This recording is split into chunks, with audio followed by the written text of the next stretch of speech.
lods! Ito po, may tira po akong food kahapon. At dahil meron pong homeless dito sa may bashi, dito sa may machi, lagi ko siyang dinadala ng pagkain.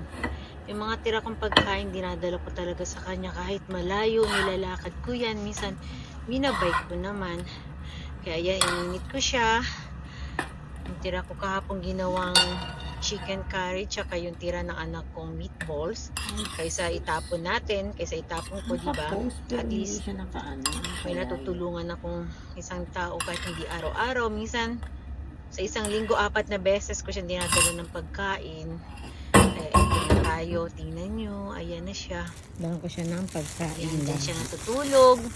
Ay, Mainit man o umulan o meatballs lumamig. to, Tori. Diyan pa rin siya natutulog. Yung mga putong niya nakatago. Hindi, mga May pura taguan na pala yun. siya ng mga putong niya. Sabi ko, Mga pura. kainin niya agad kasi mainit-init pa. Salmon?